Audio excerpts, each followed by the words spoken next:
আল্লাহ সুবহানাহু ওয়া তাআলা বলছেন সূরা মুমিনের 51 নম্বর আয়াত 40 নম্বর সূরা। এই আয়াতে আল্লাহ বলছেন ইন্না লানানসুরু রুসুলানা ওয়াল্লাযীনা আমানু ফিল হায়াতিদ দুনিয়া ওয়া ইয়াওমা ইয়াকুমুল আশহাদ। নিশ্চয় আমরা যারা মুমিন এবং যারা পৃথিবীতে নবী রাসূল তাদেরকে আমি আল্লাহ অবশ্যই সাহায্য করব ফিল হায়াতিদ দুনিয়া, দুনিয়ার জীবনে, ওয়া ইয়াওমা ইয়াকুমুল আশহাদ, এবং সাক্ষ্য দানের ময়দান, কিয়ামতের মাঠ, পরকাল। আল্লাহ সুবহানাহু ওয়া তাআলা মুমিনদেরকে এবং নবী রাসূলগণকে দুনিয়াতেও সাহায্য করবেন, বিচার মাঠেও সাহায্য করবেন। এটা তো আপনারা বিশ্বাস করেন নাকি? এটা কোরআন মাজিদের আয়াত। তো আজকে যে মুসলিমরা মুমিনেরা মার খাচ্ছে, তার মানে কি আল্লাহ সাহায্য করছেন না বা করবে না এরকম?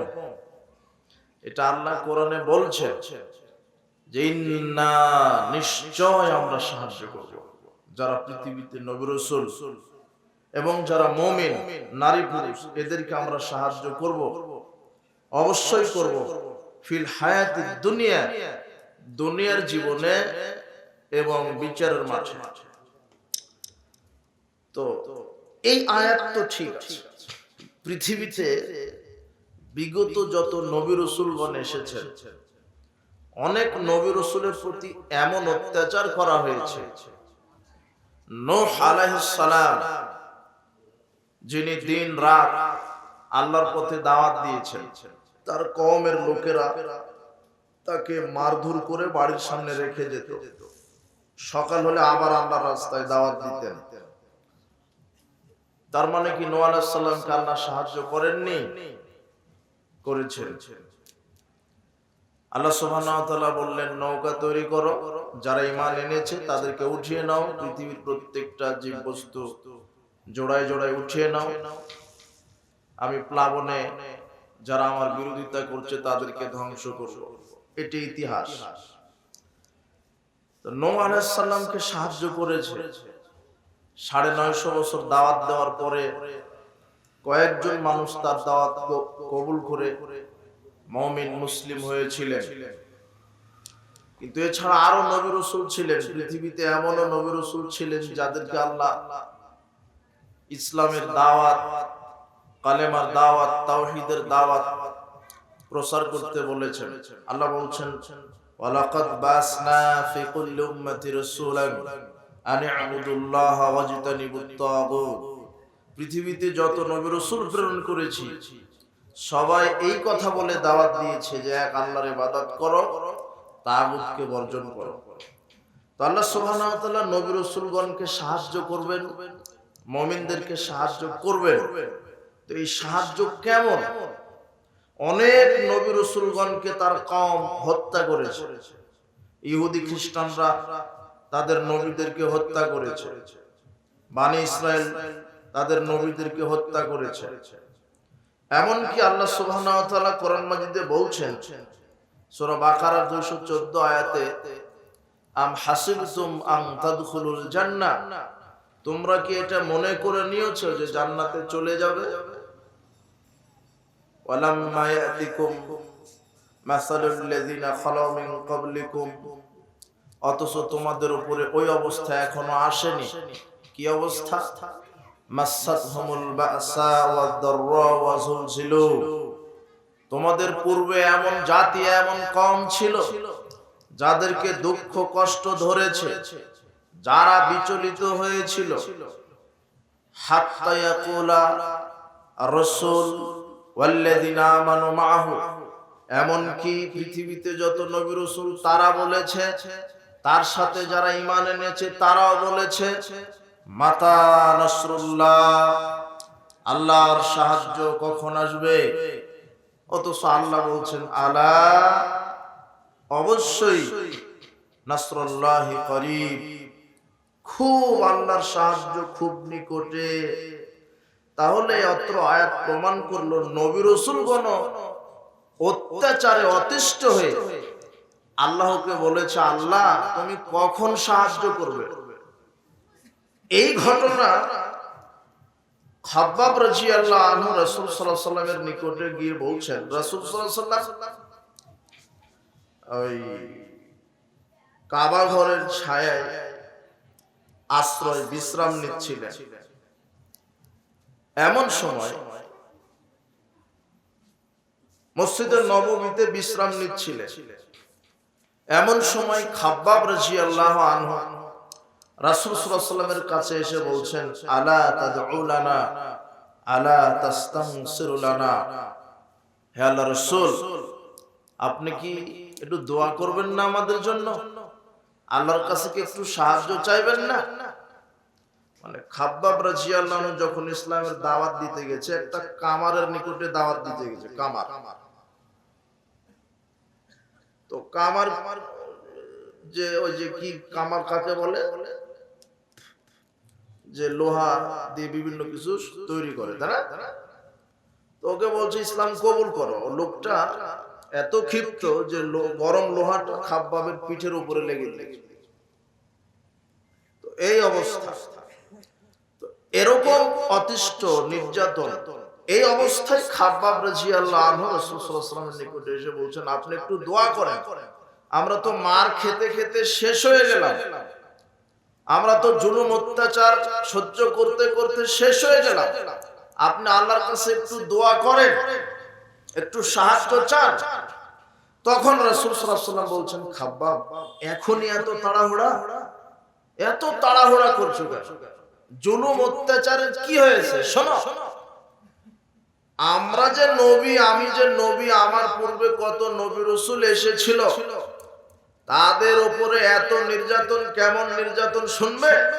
ইউদ আলা রাসিহি, নবীদের মাথার উপরে জাতিরা করাত রেখেছিল, ফাইজালুল ইসফাইন, করাত দিয়ে নবীদেরকে চিরে দুই ভাগ করে দিয়েছিল।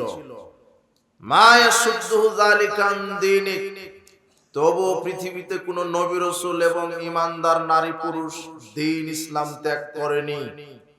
তুমি মনে রেখো, যারা তাওহীদকে স্বীকৃতি দেয়, যারা আল্লাহর প্রতি ঈমান আনে, তাদেরকে পৃথিবীর কোনো বিপদ ঈমান থেকে, তাওহীদ থেকে ফিরিয়ে দিতে পারে না। এই কথা রাসূল সাল্লাল্লাহু আলাইহি ওয়াসাল্লাম বলছেন, হাদিস বুখারী মুসলিমের। এই হাদিস থেকে কি প্রমাণ হলো? কোরআনে যে বলছেন আমি মুমিনদেরকে সাহায্য করব, নবী রাসূলকে সাহায্য করব, তো কই? নবীকে তো চিরে ফেলে দিয়েছিল, আল্লাহ তো সাহায্য করলেন না। নারী পুরুষ, মুমিন নারী পুরুষকে তো করাত দিয়ে চিরে ফেলে দিয়েছিল, কই আল্লাহ নাকি সাহায্য করবেন? এটা আপনি নিজের বোঝ অনুযায়ী এভাবে বুঝছেন কেন? দেখেন আল্লাহর সাহায্য কি জিনিস। আল্লাহ সুবহানাহু ওয়া তাআলা বলছেন, ওয়ালা তাহিনু ওয়ালা তাহজানু ওয়া আনতুমুল আ'লাউনা ইন কুনতুম মুমিনিন, তোমরা হীনবল হয় না, তোমরা দুশ্চিন্তাগ্রস্ত হয় না, অবশ্যই তোমরা বিজয়ী হবে যদি তোমরা মুমিন হও, যদি তোমাদের ভিতরে ঈমান থাকে। আপনাকে আসহাবুল উখদুদের একটা ঘটনা শোনাই।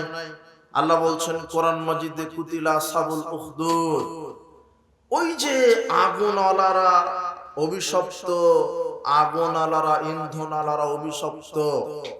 ইন্ধনওয়ালা, আগুনওয়ালা কারা? বহু পূর্বের ঘটনা। বানি ইসরায়েলের মধ্যে কিছু একজন বাদশা ছিল, বাদশার একজন জাদুকর ব্যক্তি ছিল।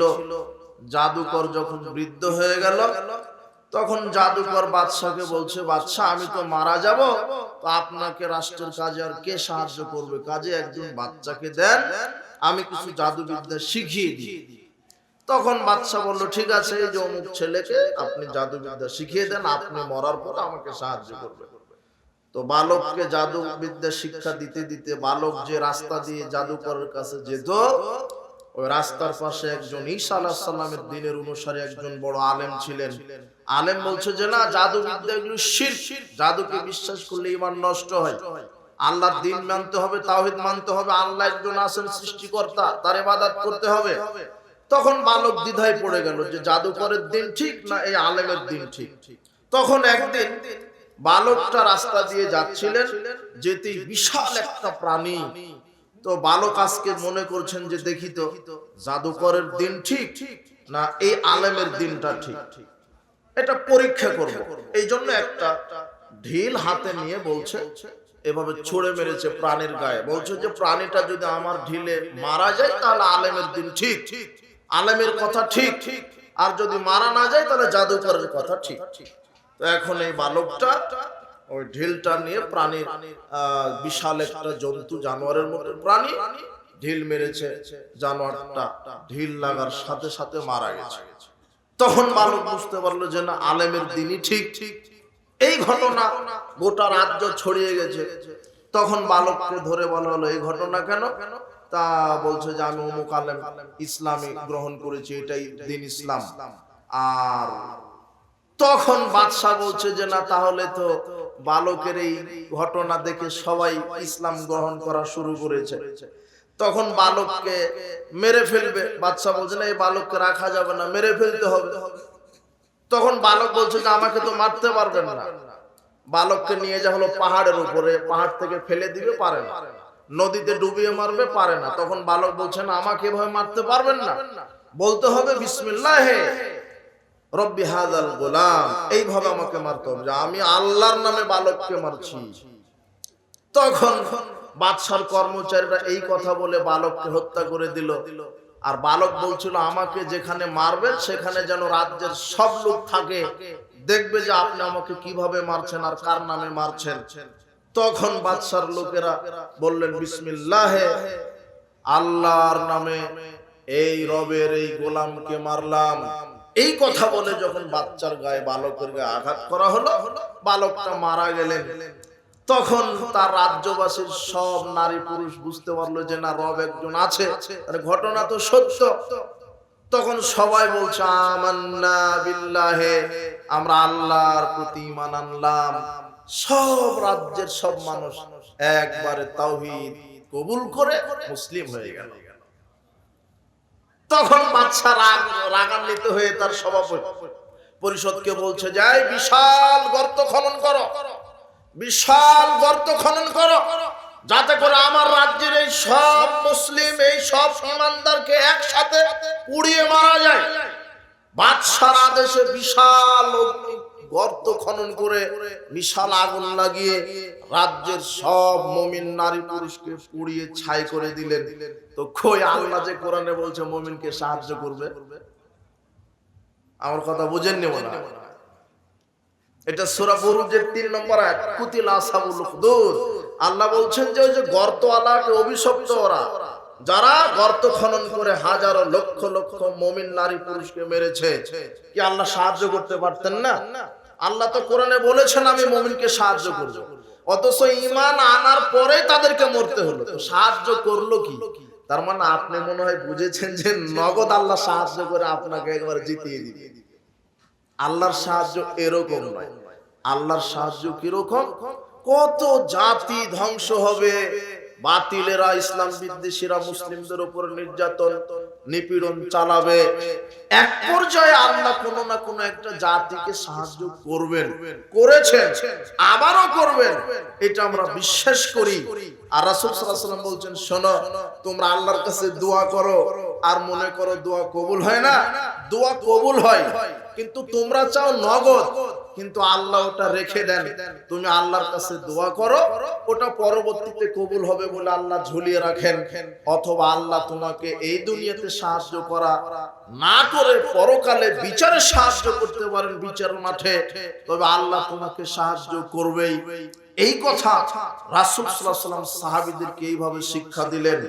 উপস্থিত বৈঠকের মুসলিম দিনী ভাই বোন, আমরা বিশ্বাস করি আল্লাহ ইমানদার মুসলিম নারী পুরুষকে সাহায্য করবেন, আজ হোক আর কাল হোক।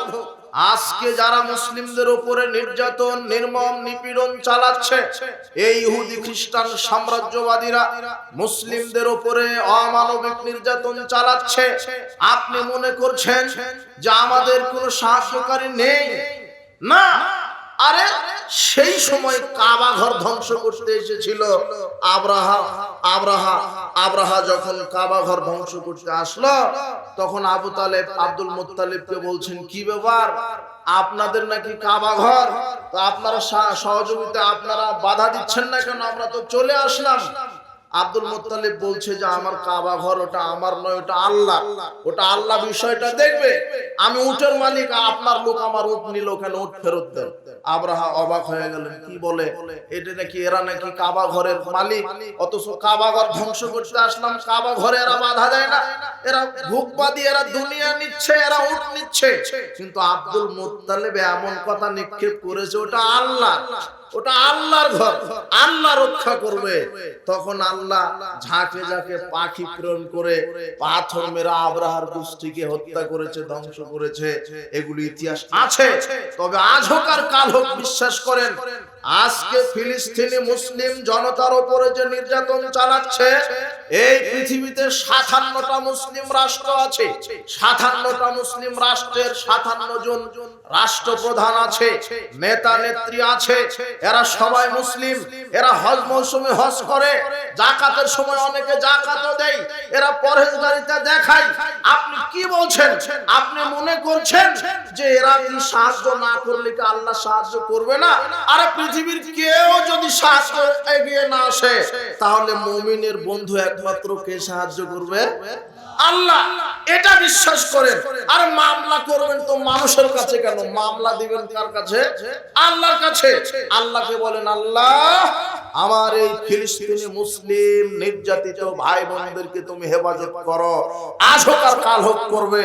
আর আল্লাহ কোরআনে বলছেন, শোনো পৃথিবীর মানুষ, দরিবাত আলাইহিমুল মাসকানাদিল্লাহ, শোনো আমি আল্লাহ ঘোষণা করেছি, পৃথিবীতে যারা ইহুদি, এরা আমার গজব নিয়ে, লাঞ্ছনা নিয়ে, এরা আমার গজব নিয়ে, দারিদ্রতা নিয়ে, লাঞ্ছনা নিয়ে এই পৃথিবীতে এসেছে। আইনামা সুকিফু, এরা যেখানেই থাকুক এদের উপরে গজব নাজিল হবে, এদের উপরে লাঞ্ছনা নাজিল হবে, এদের উপরে দারিদ্রতা নাজিল হবে। এই কথা আল্লাহ সুবহানাহু ওয়া তাআলা কোরআন মাজিদে বলেছেন। আল্লাহ এই কথাও বলেছেন, এটা বিশ্বাস করে আমি মুসলিম, আমি তাওহীদকে বিশ্বাস করি, আমি আল্লাহকে বিশ্বাস করি, আমি মুহাম্মদ সাল্লাল্লাহু আলাইহি ওয়াসাল্লামের কথাকে বিশ্বাস করি। মুহাম্মদ সাল্লাল্লাহু আলাইহি ওয়াসাল্লাম এই কথা বলেছেন, শোনো পৃথিবীর মানুষ, আমি মুহাম্মদ সাল্লাল্লাহু আলাইহি ওয়াসাল্লাম বলে গেলাম, আল্লাহে আল্লাহর কসম, লা তাকুমুস সাআত, কিয়ামত ততদিন পর্যন্ত কায়েম হবে না, কিয়ামত ততদিন পর্যন্ত কায়েম হবে না, হাত্তা ইউকাতিলাল মুসলিমুনা আল ইহুদা, যতদিন না মুসলিমরা ইহুদিদের সাথে যুদ্ধ করছে, জিহাদ করছে, হাত্তা ইয়াকতুলা, অবশেষে এমন যুদ্ধ করবে যে ইয়াকতাতুহুমুল মুসলিমুন, মুসলিমরা ইহুদিদেরকে ধরে ধরে হত্যা করবে। আজকে যেমন ইহুদিরা মুসলিমকে হত্যা করছে, এমন একটা সময় আসবে মুসলিমরা ইহুদিদেরকে ধরবে, মুসলিমরা ইহুদিদেরকে ধরে হত্যা করবে। হাত্তা ইয়াকতাবুলি 2000 মিন ওয়ারাল হাজার ওয়াস শাজারে, এমন কি মুসলিমদের পিটানির চোটে ইহুদিরা পাহাড়ের পিছনে, গাছের পিছনে আশ্রয় নেবে। তখন গাছ পাথর কথা বলবে, কথা বলে বলবে, ইয়া আব্দুল্লাহ, হে আল্লাহর গোলাম, হে মুসলিম সম্প্রদায়, শোনো, হাজাল হুদুম খালফি, এই যে আমি পাথর, আমার পিছনে ইহুদি লুকিয়ে আছে, এই যে আমি গাছ, আমার গাছের এই যে আমার পিছনে ইহুদি লুকিয়ে আছে, ফাতালহু, আসো একে ধরো, একে হত্যা করো। এমন একটা সময় আসবে যেদিন মানুষ মানুষের যদি সহযোগিতা না করে, মানুষকে সহযোগিতা করবে, মুসলিমকে সহযোগিতা করবে আল্লাহর সৃষ্টি, আল্লাহর তৈরি করা গাছ, আল্লাহর তৈরি করা পাথর, এগুলি মানুষকে, মুসলমানকে সাহায্য করবে। আপনি ঈমানহীন বল হারাচ্ছেন কেন? আপনি কেন বলছেন সাহায্য কখন আসবে? নবী রাসূল পর্যন্ত বলেছেন, মাতা নাসরুল্লাহ, আল্লাহ আমাদেরকে তো করাত দিয়ে কেটে শেষ করে দিল, আপনি তো বলছেন মুমিনদেরকে সাহায্য করবেন, তো আমাদেরকে তো গর্তে আগুন লাগে পুড়িয়ে দিল। সাহায্য বলতে কি বুঝেছেন? মানে এখন চাইবেন এখনই কি সাহায্য? জি না, আজ হোক আর কাল হোক করবেই, আজ হোক আর কাল হোক করবেই, আজ হোক আর কাল হোক করবেই। 100 বছর হোক না কেন, নূহ আলাইহিস সালাম 950 বছর দাওয়াত দেওয়ার পরে সফল হয়েছে, সবাইকে ধ্বংস করেছে, নূহকে বাঁচিয়ে দিয়েছে, নূহের সাথে যারা ঈমান এনেছিল তাদেরকে বাঁচিয়ে দিয়েছে, আপনাকেও বাঁচাবে। এটা আপনি আকীদা হারাচ্ছেন কেন? হীনবল হচ্ছেন কেন? আপনি উগ্রবাদী হচ্ছেন কেন? আপনি আরেকজনকে গালি দিবেন কেন? আপনি আল্লাহকে বলেন, আল্লাহর কাছে বলেন, আল্লাহ আমরা মাজলুম, তুমি নাকি মাজলুমের দোয়া কবুল করো, তাহলে আল্লাহ কবুল করবেন। আজ হোক আর কাল হোক করবেই করবে, আজ হোক আর কাল হোক করবেই করবে। যে ইহুদি মুসলিমদেরকে হত্যা করছে, এই মুসলমানেরা ইহুদিদেরকে ধরবে আর হত্যা করবে। খুবাইব রাদিয়াল্লাহু আনহু যখন 70 জন হাফেজকে রাসূল সাল্লাল্লাহু আলাইহি ওয়াসাল্লাম পাঠালেন অমুক একজন গোত্রে, যে যাও তোমরা অমুক গোত্রে কোরআন হাদিস শিখিয়ে দিয়ে আসো, তখন এই খ্রিস্টানেরা মুশরিকরা ষড়যন্ত্র করে 69 জন হাফেজকে হত্যা করলো। এর মধ্যে খুবাইবকে আটকে রাখলো। খুবাইবকে যখন জেলখানায় বন্দী করে রাখলো, খুবাইব আল্লাহর ইবাদত করে, জিকির করে। খুবাইবের কাছে আসে ওই আঙ্গুর আসে, খেজুর আছে, আর আনার ডালিম আসে, বিভিন্ন আল্লাহর পক্ষ থেকে দেওয়ার রিজিক আসে। তখন শত্রু পক্ষ বলছে, কি ব্যাপার, আপনি জেলখানায় থাকেন, রুজি আসে কার থেকে? তখন খুবাইব বলছে যে এগুলি আমার প্রতিপালক আল্লাহর কাছ থেকে রুজি আসে। দেখেন রুজি দিচ্ছেন জেলখানাতে আল্লাহর পক্ষ থেকে। খুবাইবের ঈমান আছে, আপনি ঈমান হারাচ্ছেন কেন? হীনবল হচ্ছেন কেন? ওই সময় খুবাইব রাদিয়াল্লাহু আনহু আল্লাহর কাছে দোয়া করেছিলেন, আল্লাহুম্মা আহসিহিম আদাদা, হে প্রতিপালক এই ইহুদি গোষ্ঠীকে তুমি এক একটা করে গণনা করে রাখো, ওয়াকতুলহুম বাদাদা, এদেরকে যখন হত্যা করবে একসাথে হত্যা করো, ওয়ালা তুফতি মিনহুম আহাদা, এদের কাউকে রক্ষায় ছেড়ে দিও না, এদের কাউকে অবশিষ্ট রেখো না। এটা খুবাইব রাদিয়াল্লাহু আনহু 1500 বছর পূর্বে দোয়া করেছেন। আমরাও আজকে ওই দোয়াই করি, প্রতিপালক আমরা দোয়া করি, আমরা তাকদীর জানি না, আগামীকাল কি হবে জানি না, তবে তোমার কোরআনের আয়াতকে বিশ্বাস করি। কি তুমি বলেছো তুমি মুসলিমদেরকে সহযোগিতা করবে, তুমি বলেছো তুমি ঈমানদারদেরকে সহযোগিতা করবে, তুমি বলেছো ইহুদিরা যেখানে থাকুক লাঞ্ছনা হবে, তারা বিতাড়িত হবে, এটা আমরা বিশ্বাস করি। কেন? তুমি আমাদের প্রতিপালক। এই আশা ভরসা নিয়ে, এই আকীদা নিয়ে তোমার কাছে দোয়া করি, প্রতিপালক আমরা হীনবল হইনি, আমরা হীনবল হইনি। আমাদের যতটুকু সামর্থ্য আছে সেখান থেকে আমরা প্রতিবাদ জানাই, তোমার নিকটে দোয়া করি, তোমার নিকটে ভরসা করি, তুমি মুসলিম উম্মাহকে হেফাজত করো। আমরা বিশ্বাস করি একদিন আগে হোক পরে হোক এই ইহুদি সাম্রাজ্যবাদী ধ্বংস হবেই হবে, ইনশাআল্লাহ হবে। মুমিনের জন্য প্রধান অস্ত্র হচ্ছে দোয়া। মনে হচ্ছে যে মুসলমানের কাছে কেউ নাই, কিন্তু আল্লাহ বলছেন মুমিনের বন্ধু আমি। কিন্তু আপনি তো আগামীকাল কি হবেন জানেন না, আগামীকাল কি হবে এটা আপনি জানেন না, কিন্তু অতীত বর্তমান সামনে পিছনে উপর নিচ গোপন প্রকাশ্য সব কে জানে? আল্লাহ। শুধু আপনি আল্লাহর কাছে একটু দোয়া করেন, আল্লাহ আল্লাহ সবই পারে। আইয়ুব আলাইহিস সালামের নিকট থেকে আল্লাহ সব কেড়ে নিয়েছিল, আবার আল্লাহ আইয়ুব আলাইহিস সালামকে বলছেন আইয়ুব আলাইহিস সালামের নিকট থেকে যা নিয়েছিলাম তা তো দিলাম তার আরো 10 গুণ 20 গুণ 1000 কোটি গুণ আমি তাকে দিলাম। তো আল্লাহ আপনাকে দিবেন।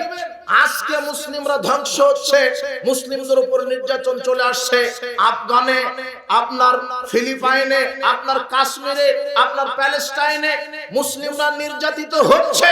তার মানে কি বুঝতে চাচ্ছেন যে আল্লাহ দেখছেন না? আরে আপনি সহযোগিতা না করেন, আপনি প্রতিবাদ না করেন, আপনার উপরে একজন আছেন, আপনার সৃষ্টিকর্তা, তিনি দেখছেন। আজ হোক আর কাল হোক তিনি বিচার ফয়সালা করবেন। শুধু আল্লাহর কাছে একটু বিচার দেন, আল্লাহ আমরা মাজলুম, আমার যতটুকু ক্ষমতা, আল্লাহ তুমি আমাকে যতটুকু ক্ষমতা দিয়েছো, কি ক্ষমতা? দোয়া করার ক্ষমতা। আমরা আজকে দোয়া করি, প্রতিপালক ইহুদি সাম্রাজ্যবাদীকে তুমি ধ্বংস করো, আমার মুসলিম ভাই বোনদেরকে তুমি হেফাজত করো। আজকে যে প্যালেস্টাইন ধ্বংস হচ্ছে, গাজা ধ্বংস হচ্ছে, আল্লাহ চাইলে তো এরকম হাজারো গাজা আবার তৈরি করতে পারে। কিন্তু বিশ্বাস করো, আজকে যে মুসলিম ধ্বংস হচ্ছে, মারা যাচ্ছে, এরা শহীদ, এদের ফলাফল ইনশাআল্লাহ জান্নাত হবে। কিন্তু ইহুদিদেরকে যখন আল্লাহ ধ্বংস করবেন, শুধু দুনিয়াবি ধ্বংস নয়, চিরস্থায়ী জাহান্নাম। এদের দুনিয়াতেও লাঞ্ছনা, পরকালেও লাঞ্ছনা। আর আমি মুসলিম, আজ হলো মারা যাব, কাল হলো মারা যাব। আর দুনিয়া সিজনুল মুমিন, মুসলিম মুমিনের জন্য দুনিয়া জেলখানা, আর জান্নাতুল কাফের, কাফের মুশরিক এই বেঈমানদের জন্য দুনিয়া হলো জান্নাত। ওদের টাকা, ওদের প্রযুক্তি, ওদের হাতে বোমা, ওদের হাতে মিডিয়া, ওদের হাতে সব, ওদেরই ক্ষমতা। তাই তো আপনি কি বলছেন, কি বুঝছেন? সারা কুফরি শক্তি একত্রে, শুধু আপনি এক হতে পারেননি। আজকে মুসলিম উম্মাহ ভেঙে খান খান হয়ে গেছে, যার কারণে মুসলিমের উপরে আল্লাহর দয়া অবতীর্ণ হচ্ছে না, আল্লাহর সাহায্য অবতীর্ণ হচ্ছে না। আজকে আপনি যদি ঐক্যবদ্ধ থাকতে পারতেন, আপনার ঈমানটা যদি ঈমানের বলে বলিয়ান হতো, বলিষ্ঠ হতো, তাহলে ওই সাহায্য আজও নেমে আসবে। এই জন্য আমাদেরকে বিজয়ী হওয়ার জন্য আগে আমাদের ঈমানকে পরিশুদ্ধ করতে হবে। কি করতে হবে? ঈমানকে পরিশুদ্ধ। আপনি যখন আল্লাহর কাছে দোয়া করছেন, যখন দোয়া করছেন, তখন আপনার আকীদাতে শিরক আছে। হয়তো আপনি হারাম খেয়ে দোয়া করছেন, আপনার ঈমানে দুর্বলতা আছে, আপনি তাড়াহুড়া করছেন। রাসূল সাল্লাল্লাহু আলাইহি ওয়াসাল্লাম খাব্বাবকে বলছেন, ওয়ালাকিন্নাকুম তাস্তাজিলুন, অত তাড়াহুড়া করো না, অত তাড়াহুড়া করো না, অত তাড়াহুড়া করো না। এমন একটা সময় আসবে, শোনো খাব্বাব, এমন একটা সময় আসবে, পৃথিবীতে মুসলিম দিনে রাতে সব সময় চলবে, নারী চলবে রাত একটা একাকী, কোন পুরুষ তার গায়ে হাত দেওয়ার সাহস পাবে না। একজন সাধারণ মানুষ স্বর্ণরৌপ্য নিয়ে রাস্তা দিয়ে যাবে, কোন মানুষ, কোন ছিনতাইকারী, কোন দুর্নীতিবাজ, কোন ডাকাত তার গায়ে স্পর্শ করার সাহস পাবে না। এরকম একটা সময় আসবে।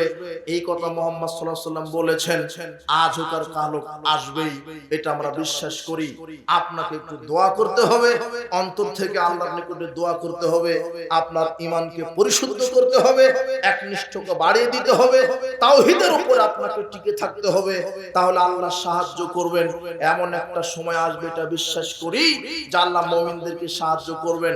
এমন একটা সময় আসবে, যেই সময় ইহুদিরা পালিয়ে যাবে, ইহুদিরা ধ্বংস হবে, এটা আমরা বিশ্বাস করি। এই পর্যন্ত আপনার এখানে আলোচনা আমি এখানে রেখে আমি আপনাকে বোঝাতে চাচ্ছি যে মুমিনদেরকে আজ হোক আর কাল হোক সাহায্য করবে কে?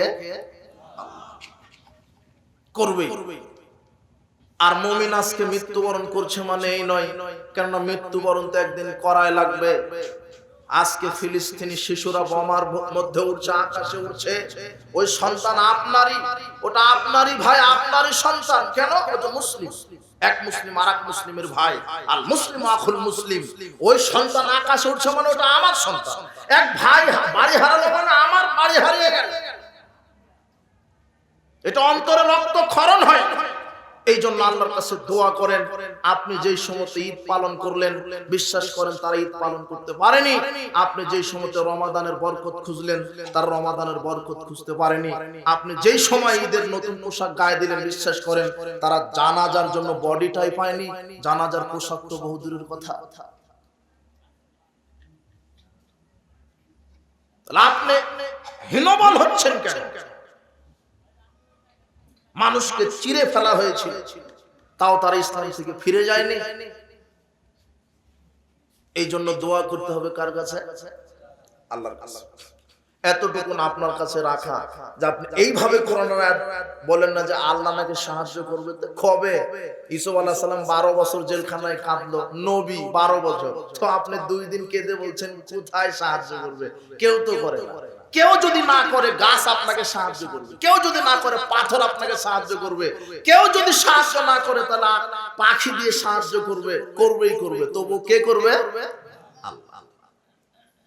আল্লাহ তুমি আমাদেরকে ধৈর্য ধারণ করার তৌফিক দান করো, তুমি আমাদের দোয়া কবুল করো। এতটুকুন শুধু ওই দিকে আপনাকে একটু আলোচনা রেখে হৃদয় অন্তঃক্ষরণ হচ্ছিল, আবেগে কিছু কথা আপনাকে বললাম। তবে আপনার কাছে দোয়ার দরখাস্ত রাখছি, আল্লাহর কাছে একটু বলেন, আল্লাহ মুসলিম উম্মাহকে তুমি হেফাজত করো, ইসলাম বিদ্বেষী যত শুক্রকীট আছে তুমি তাদেরকে ধ্বংস করো। এটা দোয়া তিনি করবেন। কবে করবেন? ওই ইলমটা কার কাছে? আল্লাহর কাছে। এরপরে আপনাকে সামাজিক জাহেলিয়াত সম্পর্কে কয়েক মিনিট আপনাকে কথা। বিচারের মাঠে মানুষ বহুভাবে ক্ষতিগ্রস্ত হবে। যারা ঈমান আনেনি, যারা মুনাফিক বড়, যারা মুশরিক, যারা কাফের, তারা চিরস্থায়ী জাহান্নামী। যারা বড় কাফের, যারা বড় মুনাফিক, যারা বড় মুশরিক, এরা চিরস্থায়ী জাহান্নামী। এরা চিরস্থায়ী জাহান্নামে যাবে, কেননা এদের ঈমান নেই। এরা এমনিতেই বিচারের মাঠে জাহান্নামে চলে যাবে। বিচারের মাঠে মানুষ ক্ষতিগ্রস্ত হবে, মুসলিমরাও ক্ষতিগ্রস্ত হবে। তাদের বিভিন্ন কার্যকলাপের মাধ্যমে, বিভিন্ন জাহান্নামে যাওয়ার অপরাধ ঘটানোর মাধ্যমে মুমিনেরা, মুসলিমরাও জাহান্নামে যাবে। কেন? তার একটা পাপ হতে পারে, হারাম যদি ভক্ষণ করেন। রাসূল সাল্লাল্লাহু আলাইহি ওয়াসাল্লাম বলছেন, লা ইয়াদখুলুল জান্নাতা জাসাদুন গুযিয়া বিল হারাম। যদি কেউ হারাম খায় তাহলে সে জান্নাতে যাবে না। ওই দেহ জান্নাতে যাবে না যেই দেহ কি দিয়ে গঠিত হয়েছে? হারাম। কথা বুঝেননি মনে হয় আমার। ওই দেহ জান্নাতে যাবে না যেই দেহ কি দিয়ে গঠিত হয়েছে? হারাম।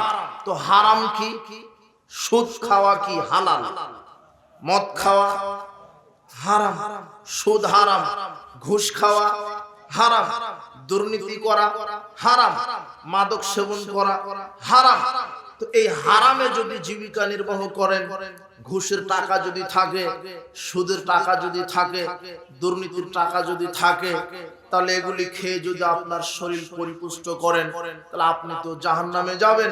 এই কথা ইসলাম বলেছে, রাসূল সাল্লাল্লাহু আলাইহি ওয়াসাল্লামের মাধ্যমে আল্লাহ সুবহানাহু ওয়া তাআলা বলে দিয়েছেন। উপস্থিত বৈঠকের মুসলিম দিনী ভাই বোন, আল্লাহ সুবহানাহু ওয়া তাআলা বলছেন, আফা হুকমাল জাহিলিয়াতি ইয়াবগুন, তোমরা কি জাহেলি রীতিনীতি মেনে চলছো? ওয়ামান আহসানু মিনাল্লাহি হুকমান লিকাওমি ইউকিনুন। অথচ আমি আল্লাহ মুমিনদের জন্য উত্তম বিধানদাতা, মুমিনের জন্য উত্তম বিধানদাতা আল্লাহ। অথচ আজকে নামধারী কিছু মুসলিম আল্লাহর বিধানকে উপেক্ষা করে মানুষের বিধানে জীবন পরিচালনা করছে। বলেন এই জাতি কিভাবে সাহায্য পাবে? আপনি যেই ইহুদির বিরুদ্ধে বদদোয়া করছেন, যেই খ্রিস্টানের বিরুদ্ধে বদদোয়া করছেন, সেই ইহুদিরই তৈরি করা সুদী অর্থনীতির ওই সুদ খাওয়ার পরে আপনি দোয়া করছেন। আপনি সুদী ব্যাংকে বসে থেকে বলছেন, আল্লাহ ইহুদিদেরকে হত্যা করো, মুসলিমদেরকে তুমি সাহায্য করো। যখন দোয়া করছেন তখন আপনি সুদী ব্যাংকে বসে থেকে দোয়া করছেন। বলেন তো দোয়া কবুল হবে নাকি হবে না? আপনি যখন রাজনীতি করছেন তখন খ্রিস্টানের তৈরি করা পদ্ধতিতে রাজনীতি করে কাবা ঘরে গিয়ে বলছেন, আল্লাহ আমাকে হেফাজত করো। অবাক! আপনি তো বুঝতে পারেননি। সূরা ফাতিহা আপনি তেলাওয়াত করেন, সূরা ফাতিহার শেষ আয়াতে বলছেন, গায়রিল মাগদুবি আলাইহিম ওয়ালাদ-দাল্লিন। এর মানে কি? এর বাংলা কি বললেন? এর বাংলা বললেন, আল্লাহ তুমি যারা পথভ্রষ্ট আর যারা অভিশপ্ত এদের পথ আমাদেরকে দেখায় না। তো অভিশপ্ত আল্লাহ বলেছেন কোরআন, অভিশপ্ত হলো ইহুদি জাতি, আর পথভ্রষ্ট আল্লাহ বলেছেন ওরা হলো খ্রিস্টান। তার মানে আপনি সূরা ফাতিহায় বললেন, আল্লাহ তুমি ইহুদি খ্রিস্টানের পথ আমাদেরকে দেখায় না। আপনি জোরে বললেন আমিন। যখন বলছেন আমিন, তখন আপনি সুদের টাকা খেয়ে আপনি আমিন বলছেন, সুদী অর্থনীতি খেয়ে আপনি আমিন বলছেন। অথচ সুদের প্রতিষ্ঠাতা ইহুদি, মুখে বলছেন ইহুদির পথ মানি না, অথচ অর্থনীতিতে আপনি ইহুদির পথেই অর্থনীতি চালান। কথা বুঝেননি মনে হয়? খুব কঠিন কথা, বোঝাই কঠিন, বক্তব্য বোঝাই কঠিন। আপনি তো তাফসীর শোনা মানুষ অথবা কিচ্ছা কাহিনী শোনা মানুষ, এই জন্য বক্তব্য বোঝানো কঠিন। এরপর আপনি বলছেন আল্লাহ খ্রিস্টানের পথ দেখায় না। আপনি যখন মুখে বলছেন খ্রিস্টানের পথ দেখাও না, তখন খ্রিস্টানের তৈরি করা ওই তন্ত্র মন্ত্র দিয়ে আপনি রাজনীতি করছেন। তো বলেন তো আপনার চাইতে বড় মুনাফিক আর কে হতে পারে? তার একটা পদ্ধতি যে গণতান্ত্রিক সিস্টেম, যেটা খ্রিস্টানেরই তৈরি করা। আপনি মানেন আপনার নেতা মানে, অথচ আপনি মুসলিম। এই জন্য আপনি বুঝতে পারেননি প্রকৃত তাওহীদটা কি। উপস্থিত বৈঠকের মুসলিম দিনী ভাই বোন, আল্লাহ সুবহানাহু ওয়া তাআলা বলছেন, পৃথিবীর মানুষ তোমরা কি জাহেলি রীতিনীতি মেনে চলার চেষ্টা করছো?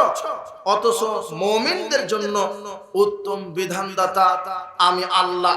মুমিনদের জন্য উত্তম বিধানদাতা আমি আল্লাহ।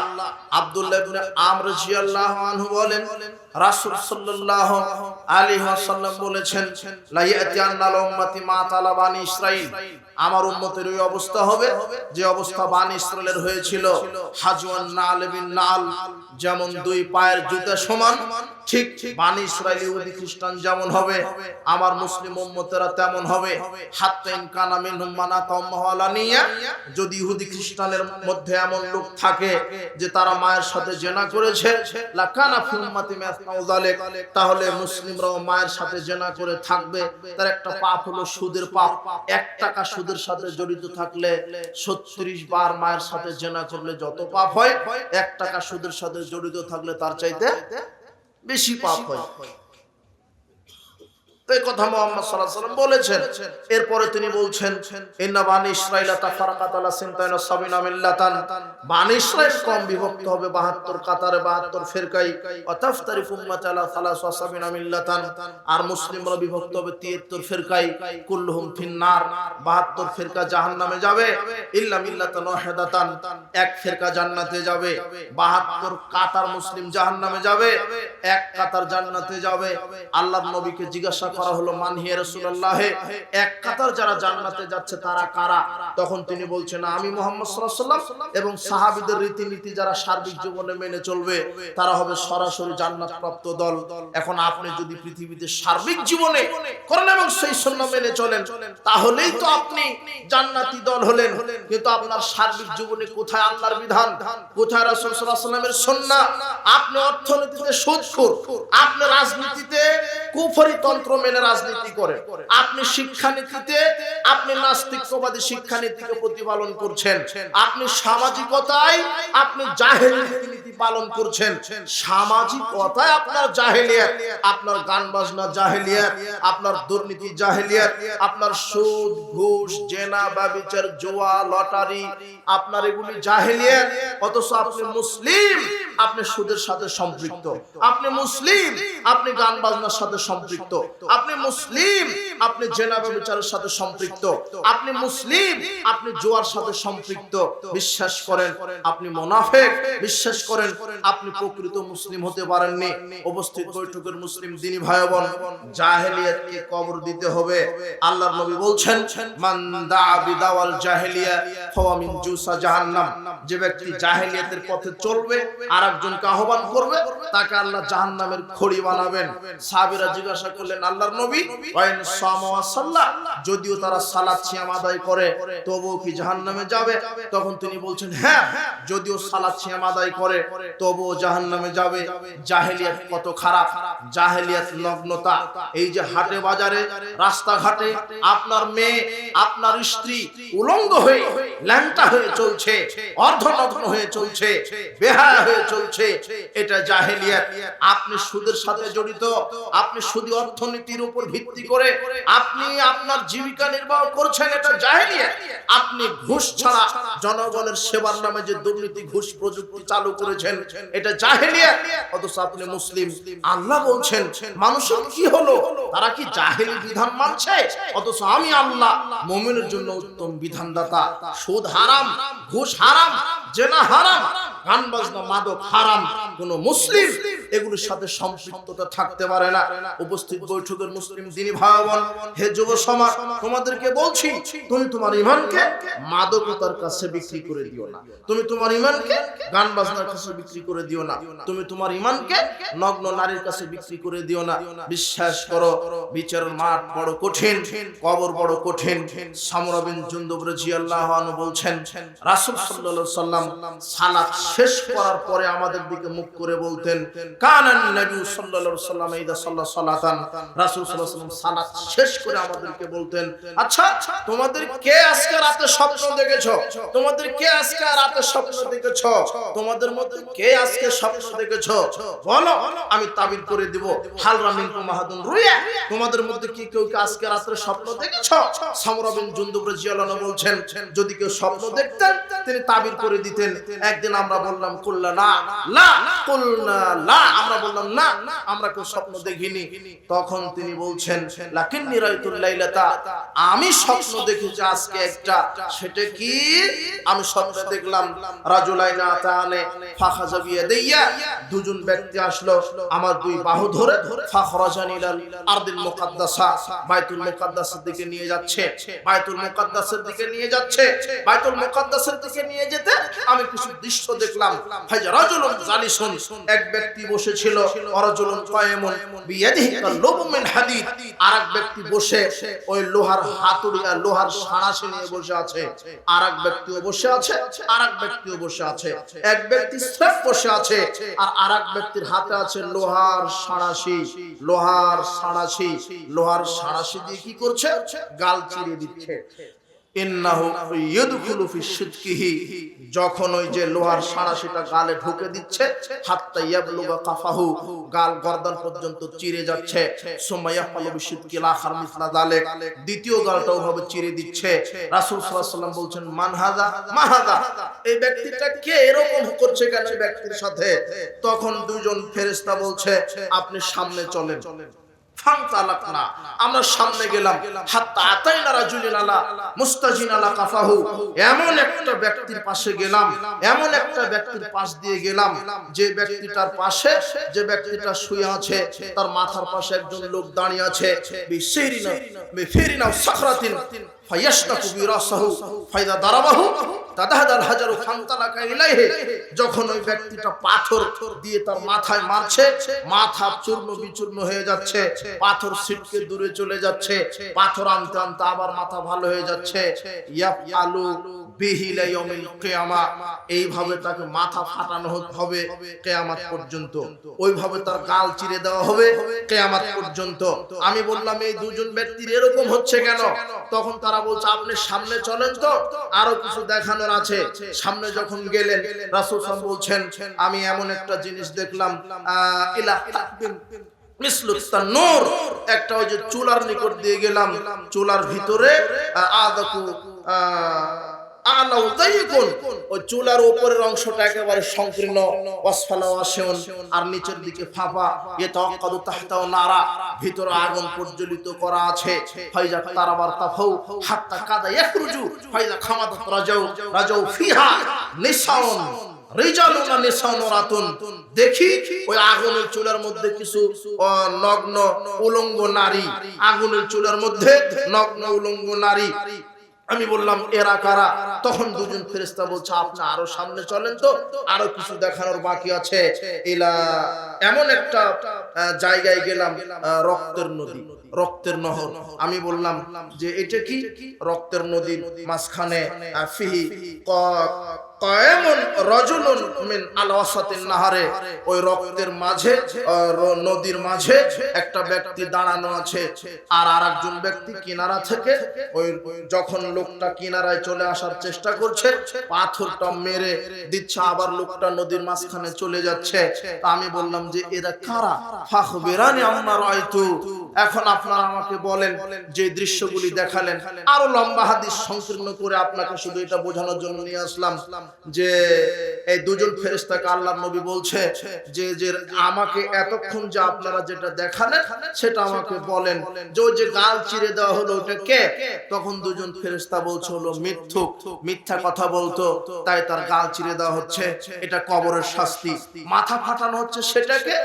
আর তখন দুজন ফেরেশতা বলছে হলো আলেম ফরাজুলুন আল্লামাহুল্লাহুল কোরআন, আলেমের মাথা ফাটানো হবে, এটা হলো কবরে। আশ্চর্য কথা, আলেম মানুষের মাথা ফাটানো হবে, এটা কবরের শাস্তি। এরপরে কি? ওই যে চুলার ভিতরে, আগুনের চুলার ভিতর ওরা কারা? তারা বলছে ফাহমুজ জুনা, জেনাকার নারী পুরুষ।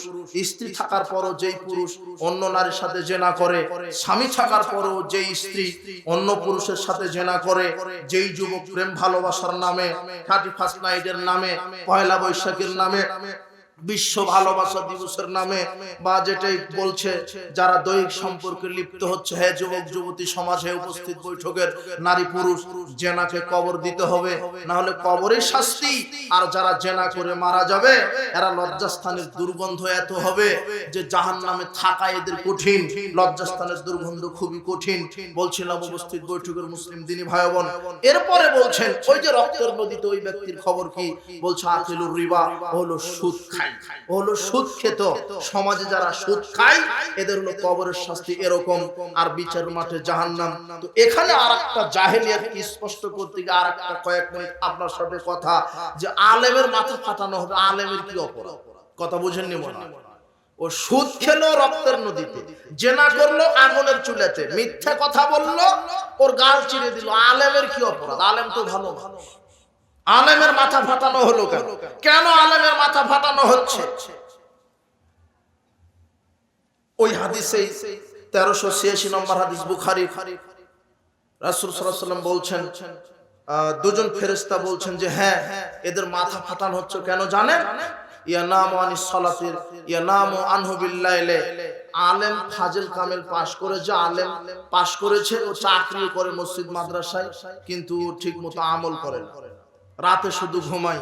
ওয়ালাম ইয়ামাল ফি বিন্নাহারে, রাতে ঘুমায়, দিনে আমল করে না। বুখারীর 7047 নম্বর হাদিসে রাসূল বলছেন ইয়াখুজুল কোরআন, হাফেজ সাহেবকে কবরে মাথা ফাটানো হবে। হাফেজ সাহেবের কবরে মাথা ফাটানো হবে। কোন হাফেজ? যে শুধু কোরআন মুখস্থ করেছে, কোরআন অনুযায়ী আমল করে না। আর আলেমের মাথা ফাটানো হবে। কোন আলেম? যেই আলেম এলেম অনুপাতে আমল করে না, হক জানার পরেও বলে না। ওই যে আরেকটা আলেমের বিভিন্ন পর্যায়ে শাস্তি, কোন আলেমের মাথা ফাটানো হবে, কোন হাফেজের মাথা ফাটানো হবে। আর আল্লাহর নবী আরেকটা বলছেন, শোনো, ওই যে মেরাজে যখন আমি গেলাম, মেরাজে যাওয়ার সময় আরেকটা ব্যতিক্রম একটা ঘটনা আমাকে দেখানো হলো। কি? রাইতু লাইলাতা উসরা বিরিজালান, আমি যখন মেরাজের রাতে আমাকে নিয়ে যেতে লাগা হলো, রাস্তাতে আমি কিছু জিনিস, কিছু ব্যক্তিকে দেখলাম, তুকরাজু শিফাহুম বিমা করিজা মিনান নার, যাদের ওই জিহ্বা আগুনের কেচি দ্বারা কাটা হচ্ছে। আমি বললাম মান হাওলায়, হে জিবরাইল, এই যে কোন, এরা কেমন ব্যক্তি যে এদের জিহ্বা আগুনের কেচি দ্বারা কাটা হচ্ছে কেন? তখন জিবরাইল বলছে, আল্লাহ রাসূল, হাওলায় খুতবাউ মিন উম্মতি, এরা হলো আপনার উম্মতের যারা বক্তা, যারা মুফাসসির, যারা বক্তা, এদের জিহ্বা আগুনের কেচি দ্বারা কাটা হচ্ছে। যারা বক্তা, যারা মুফাসসির, কিছু বক্তা আছে, কিছু মুফাসসির আছে, যাদের ওই জিহ্বা আগুনের কেচি দ্বারা কাটা হবে। তো কেন? আল্লাযীনা ইয়ামুরুনা নাসা বিল বিররি ওয়া ইয়ানসাউনা আনফুসাহুম, তারা ভালো কথা বলবে কিন্তু ভালো আমল করবে না, তারা সঠিকটা জানবে কিন্তু সঠিকটা বলবে না। আল্লাহর নবী বলছেন, মান সুইলা আন ইলমিন, যাকে কোন আলেমকে কোন ফতোয়া জিজ্ঞাসা করা হলো, ফাকাতামাহু, আর ওই আলেমটা যদি জানার পরও গোপন রাখে, আলজামাহুল্লাহু বিলিজামিন মিন নারি ইয়াউমাল কিয়ামা, আল্লাহ তাকে জাহান্নামের লাগাম পরাবে। এটা আবু দাউদের 3658 নম্বর হাদিস। আলেমকে জাহান্নামের লাগাম পরানো হবে, এটা জাহান্নামে। আলেমকে মাথা ফাটানো হবে, এটা কবরে। আলেম বা কিছু বক্তা, কিছু মুফাসসিরের জিহ্বা আগুনের কেচি দ্বারা কাটা হবে, এটা কবরে। কোন আলেমের জিহ্বা আগুনের কেচি দ্বারা কাটা হবে? যারা হক জানে কিন্তু হক সমাজে জাতির সামনে বলে না। বুঝেননি মনে হয় আমার কথা? এই সমাজে এমন আলেম আছে, মাত্র মসজিদের ইমামতি চলে যাবে তাই হক কথা বলতে পারে। চাকরি চলে যাবে, হক কথা বলতে পারে না। ও চাকরির ভয়ে হক কথা বলতে পারছে না, অথচ সঠিকটা জানে। আল্লাহর নবী বলছেন, শোনো হুজাইফা, দুআতুন ইলা আবওয়াবি জাহান্নাম, জাহান্নামের দিকে ডাকার জন্য কিছু বক্তা বের হবে। কোন বক্তা? যারা কোরআন হাদিস থেকে বক্তব্য দিবে কিন্তু বিষয়টা স্পষ্ট করবে না, যারা গোপন করবে, যারা মানুষের উপরে ভ্রান্ত আকীদা, ভ্রান্ত মানহাজ, যারা শিরক বিদআত ছড়িয়ে দিবে, এমন কিছু বক্তা আছে, মুফাসসির আছে, যারা জাতির সামনে হক কথা বলে না। তারা যদি বলিষ্ঠ কণ্ঠে জাতির সামনে আশ্চর্য কথা, যাদের সামনে হাজারো লক্ষ কথা বলার সাহস রাখে না, প্রতিপালক তুমি এদেরকে হক কথা বলার সাহস দাও, এদের মাধ্যমে সমাজকে সংস্কার করার তুমি আমাদেরকে তৌফিক দান করো, এদের মাধ্যমে শিরক বিদআতের কথা তুমি সমাজে বলিয়ে নাও। ওদেরই জনশ্রুতি বেশি, ওদেরই ফলোয়ার বেশি। প্রতিপালক তারা যেন অগ্নিঝরা বক্তব্য দেয় জাতির সামনে, তারা যেন সঠিকটা গোপন না করে। এই হাদিসটা আপনি কিভাবে বুঝবেন? এক শ্রেণীর বক্তার জিহ্বা আগুনের কেচি দ্বারা কাটা হবে। কোন বক্তা? যেই বক্তাটা সঠিকটা জানার পরে বলে না, অথবা সঠিকটা বলে কিন্তু নিজে মানে না, নিজের চাকরি চলে যাবে বা নিজের রুজির ঘাটতি হবে, অথচ রিজিকের মালিক কে? আল্লাহ। এই জন্য সাবধান, সব দিকেই জাহেলিয়াতে পরিপূর্ণ, সব দিকেই জাহেলিয়াত। এই জন্য বিশেষ করে আপনাকে যে মেসেজটা দিব সেটা হলো, আপনার পরিবারের উপরে আপনি গুরুত্বপূর্ণ একটু দায়িত্বশীলতার প্রমাণ বহন করেন। আপনি পরিবারের একজন নেতা, দেশের যেমন একজন নেতা থাকে, আপনি পরিবারের একজন নেতা। আপনি আপনার স্ত্রীর উপরে নেতা, আপনি আপনার ছেলে আপনার মেয়ের উপরে নেতা। উপস্থিত বৈঠকের মুসলিম দিনী ভাই বোন, আজকে অধিকাংশ পরিবার অধিকাংশ পরিবার জাহেলিয়াতের সাথে সম্পৃক্ত। যেই পরিবারে 5 ওয়াক্ত সালাত নেই সেই পরিবার জাহেলিয়াত, যেই পরিবারে সুদ ঘুষ দুর্নীতি আছে সেই পরিবার জাহেলিয়াত, যেই পরিবারে কোরআন তেলাওয়াত হয় না সেই পরিবার জাহেলিয়াতের মধ্যে আছে, যেই পরিবারে পর্দার বিধান নেই সেই পরিবার জাহেলিয়াত আছে, যেই পরিবারের ছেলে মেয়ে বেপরদায় থাকে, মাদকে আসক্ত, এই পরিবার জাহেলিয়াত আছে। বিশ্বাস করেন, আপনার ছেলে মেয়ে পথভ্রষ্ট হওয়ার মূল কারণ আপনি নিজে। আল্লাহর নবী বলছেন, কুল্লু মাউলুদিন ইউলাদু আলাল ফিতরা, প্রত্যেক সন্তান ইসলামী স্বভাব নিয়ে জন্মগ্রহণ করে, প্রত্যেক সন্তান ইসলামী আদব নিয়ে জন্মগ্রহণ করে, ইসলামী ফিতরাতের উপরে জন্মগ্রহণ করে। ফা আবাহু ইউহাব্বিদানিহি আও নাসরানিহি আও মাজসানিহি, কিন্তু পিতামাতা তাকে ইহুদি খ্রিস্টান বানায়, পিতামাতা বেনামাজি বানায়, পিতামাতা মদ খাওয়া শিখায়। বিশ্বাস করেন, বাপ যদি নিজেই মদ খায়, ছেলে মেয়ে মদ খাবে, এটাই স্বাভাবিক। বাপ যদি নিজে সালাত আদায় না করে, ছেলে মেয়ে বেনামাজি হবে, এটাই স্বাভাবিক। মা যদি নিজেই পরকিয়া করে, বেটিও লুচ্চামি করবে, এটাই স্বাভাবিক। মা যদি নিজেই বেপরদায় চলে, বেটি পর্দা করবে না। কেন? ছেলে মেয়ে শিখে পিতামাতার আদর্শ আদর্শিত হয়। এই জন্য আপনার ছেলে যদি সালাত আদায় করে, আপনাকে দেখে করবে। আপনার মেয়ে যদি পর্দা করে, তার মাকে দেখেই করবে। উপস্থিত বৈঠকের মুসলিম দিনী ভাই বোন, আপনি সতর্ক হন। আর একটা বলছে, হে যুব সমাজ, বন্ধু নির্বাচনে সতর্ক থাকো, বন্ধু নির্বাচনে সতর্ক থাকো। আল্লাহর নবী বলছেন, আর রাজুলু আলা দ্বীনি খলিলি, মানুষ তার বন্ধুর প্রভাবে প্রভাবিত হয়, মানুষ তার বন্ধুর প্রভাবে প্রভাবিত হয়। ফালইয়ানজুর আহাদুকুম মা ইউখালিল, আল্লাহর নবী বলছেন বন্ধু সম্পর্কে শোনো, কাজেই বন্ধু নির্বাচন করলে ভেবে চিন্তে বন্ধু নির্বাচন করো, বন্ধু নির্বাচন করলে ভেবে চিন্তে বন্ধু নির্বাচন করো। আবু মালিক আল আশআরী রাদিয়াল্লাহু আনহু বলছেন, রাসূল সাল্লাল্লাহু আলাইহি ওয়াসাল্লাম বলেছেন, মাসালুল জালিসিস সালিহ সাওকা হামিলুল মিসকানা ফিল কির, ভালো বন্ধুর উদাহরণ আতর বিক্রেতার মতো, খারাপ বন্ধুর উদাহরণ কামারআলার মতো। হামিলুল মিস ইম্মা ইহদিয়াক, আতর বিক্রেতার কাছে বসে থাকবেন, এমনিতে একটা ঘোষা দিতে পারে, যদি নাও দেয় ইম্মাম তামিনহু, আতর আপনি কিনে নিতে পারেন, যদি কিনেও না নেন ইম্মাম তাজিদা মিনহু রিহান তাইয়্যিবা, আতর বিক্রেতা অন্য ক্রেতাকে যখন দিতে লাগবে, বোতলের ডিব্বাটা খোলার সাথে সাথে সুগন্ধি নাকে যাবেই, ক্রেতা বিক্রেতা কেউ ঠেকাতে পারবে না। এই হাদিসে রাসূল বুঝাতে চাইলেন যে বন্ধু যদি ভালো হয়, ওই বন্ধুও ভালো হবে। আর আল্লাহর নবী বলছেন, খারাপ বন্ধু হলো নাফিকুল কির, কামারের হাপরালার মতো। আইহুরিয়াবা, যখন আপনি কামারশালায় বসে থাকবেন, আপনার ওই আগুন এসে পোশাক জ্বালিয়ে দিবে। ইম্মাম তাজদার মিনহু রিহান খাবিসা, যদি আগুন ছিটকে নাও আসে, অন্তত গায়ে ধোঁয়া লাগবেই, ধোঁয়া আপনি প্রতিরোধ করতে পারবেন না।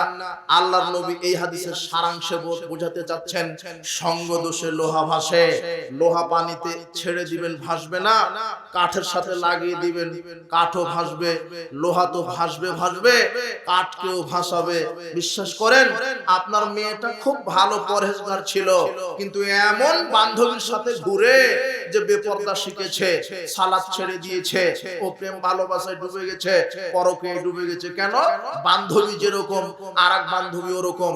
আপনার ছেলেটা যদি মদখোরের সাথে ঘুরে, ও মদ খাবে, গাঁজাখোরের সাথে যদি ঘুরে, ও গাঁজা খাবে। আপনার ছেলে যদি খারাপ বন্ধুর সাথে ঘুরে, আপনার ছেলেও খারাপ হবে। এই কথা মুহাম্মদ সাল্লাল্লাহু আলাইহি ওয়াসাল্লাম একটা আকার ইঙ্গিতে বুঝিয়ে দিয়েছেন। বন্ধু নির্বাচনে সচেষ্ট থাকতে হবে, সচেতন থাকতে হবে। এই জন্য উপস্থিত বৈঠকের মুসলিম দিনী ভাই বোন, আপনাকে বলছি, আপনার ছেলে মেয়ের ব্যাপার আপনি গুরুত্বপূর্ণ পাহারাদার। আপনার ছেলে কার সাথে ঘুরে, আপনার মেয়ে কার সাথে সময় কাটায়, বিশ্বাস করেন, আপনার ছেলে জুয়া খেলে কেন? তার বন্ধু খেলে তাই। আপনার ছেলে গাঁজা মদ তারি খায় কেন? তার বন্ধু খায় তাই। আপনার ছেলেটা এইভাবে বেনামাজি হয়েছে কেন? তার বন্ধু সালাত আদায় করে না তাই। আপনার ছেলে যদি ভালো বন্ধুর সাথে ঘুরতো, তাহলে ভালো বন্ধু সালাত আদায় করতো, আপনার ছেলেও করতো। কেন? বন্ধু করে, আমিও করি।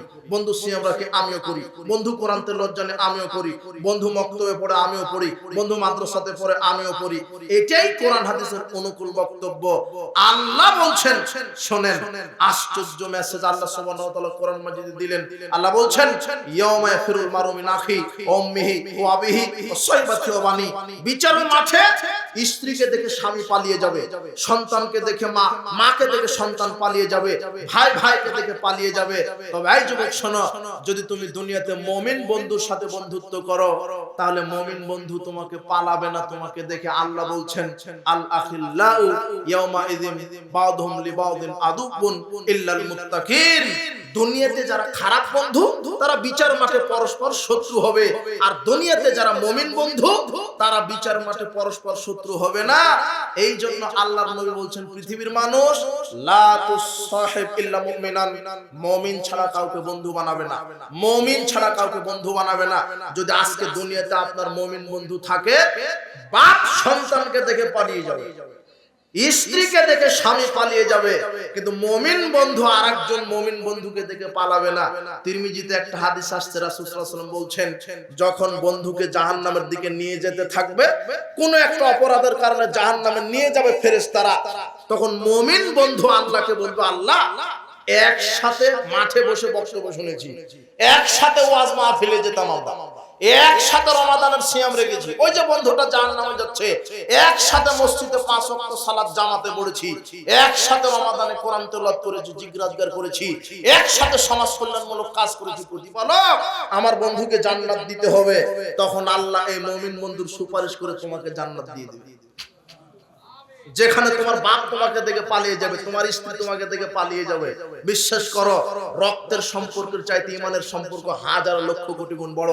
রক্তের সম্পর্কে স্বার্থ থাকে, ঈমানের সম্পর্কে কোনো স্বার্থ থাকে না। একটাই স্বার্থ, যে দুইজনে একসাথে জান্নাতে থাকতে হবে, একসাথে থাকতে হবে জান্নাতে। এই যুবক, আজকে তুমি তওবা করো, মুমিন ছাড়া কোনো গাঁজাখোর বেনামাজিকে বন্ধু বানাবে না। এই যুবতী মেয়ে শোনো, তুমি খারাপ বান্ধবীর সাথে ঘুরবে না। তোমার এই খারাপ অবদানের পিছনে তোমার বান্ধবীর কুপ্রয়োজন আছে। এই যুবক, তুমি আজকে বিড়ি সিগারেট গাঁজা খাচ্ছ কেন? তোমার বন্ধু তোমাকে শিখিয়েছে। বিশ্বাস করো, তুমি আজকে তুমি বেনামাজি কেন? তোমার বন্ধু বেনামাজি, তাই তুমি বেনামাজি। তুমি আজকে তুমি গান, তুমি সিনেমার হলে গেলে কেন? তোমার বন্ধু তোমাকে নিয়ে গেছে। এই জন্য তোমার বাপ অযোগ্য, তোমার বাপ তোমার উপরে সঠিক দায়িত্ব পালন করেনি, তোমার মা তোমার উপরে সঠিক দায়িত্ব পালন করেনি। তুমি কেন এই জাহেলিয়াত মেনে নিবে? ক্যারামের বোর্ডে, তাসের ছক্কা বোর্ডে কেন তুমি যাবে? জোয়ার আড্ডাতে তুমি কেন যাবে? তুমি কেন লটারির আড্ডাতে যাবে? তুমি মুসলিম, তুমি গেলে কেন?